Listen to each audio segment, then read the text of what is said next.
I live in London, and what's happening at the moment is nurses are really suffering a huge pay cut because of austerity. We haven't had proper pay rises for at least 10 years. So with the rise in inflation and austerity, now we're now finding that nurses are having to use food banks, which is unprecedented and really appalling.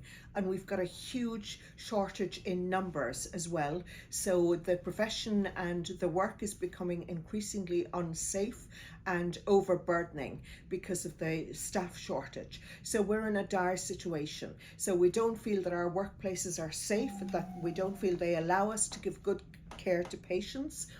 So we've felt that we have no other option but to bid for strike in order to ensure safety for our patients and pay justice for ourselves. So that's what's happening at the moment.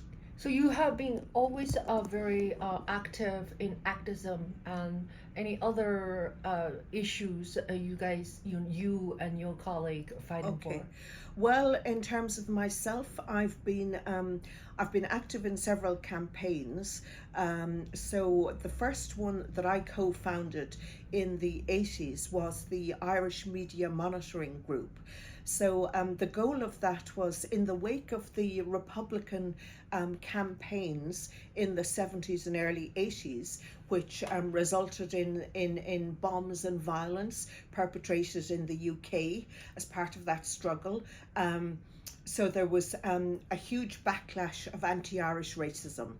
So this has a historical genesis down hundreds of years. So personally, I endured that when I was 17 to 19 years of age in Birmingham and London.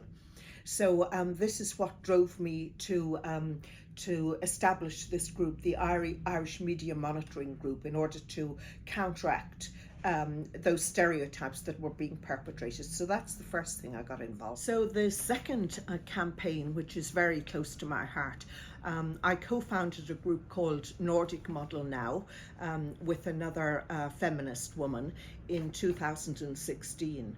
And our reason for setting up was because England was discussing the full decriminalisation of prostitution, which entailed decriminalising pimping and brothel keeping.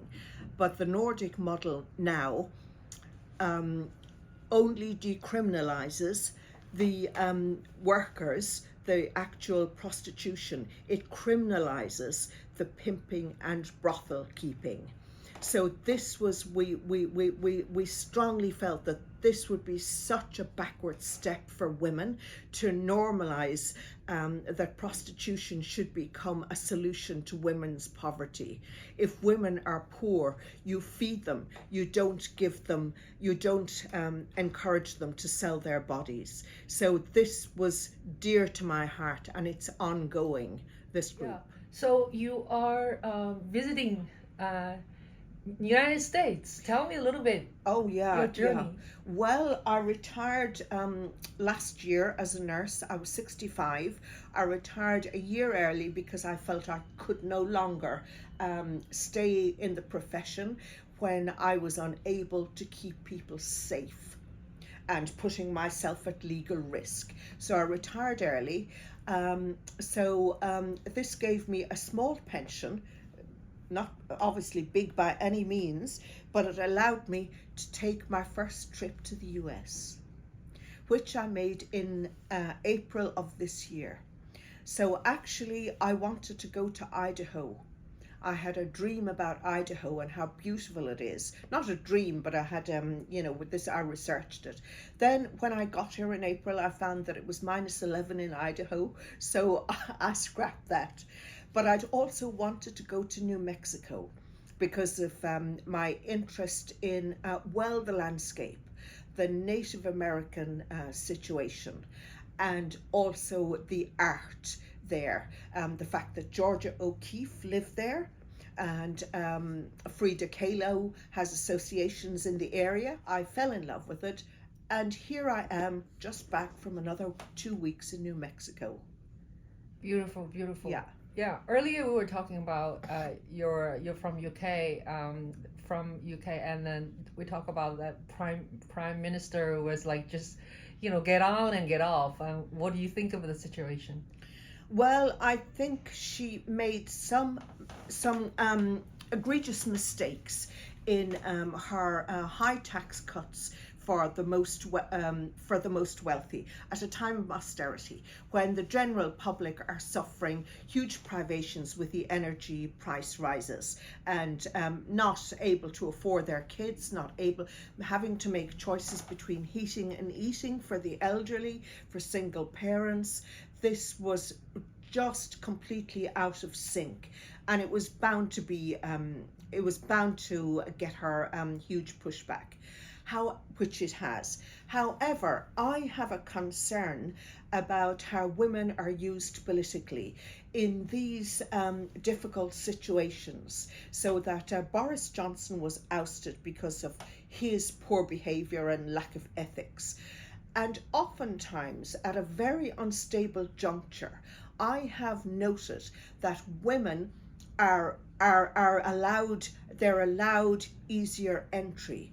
And I am beginning to wonder whether there is a hidden agenda that women will be given the most difficult jobs, and then also used as scapegoats and ditched as soon as the thing proves to be as difficult as it is. But in effect, they lay the groundwork for the next male, and this, I wonder, is what happened to Theresa May. And also, so I think academically, I would hope that someone will look into this. Yeah. So overall, do you think medical system in UK is better than United States? I do, because it's available to everyone, free at the point of use. Wherever anybody comes from in the world, they come to the UK, they have an accident, they are treated free in emergency. They are expected to pay something if they have inpatient treatment. So it's not entirely free, but the actual free at the point of use, I think, is fantastic. But however, it's really concerning that our government, Tory government, is pushing as hard as it can to increase privatisation, and it has already. It has. There's a huge amount of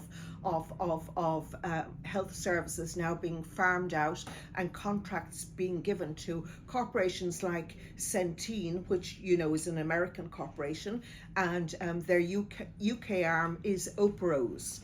But there is a counter campaign against this. But who knows what will happen.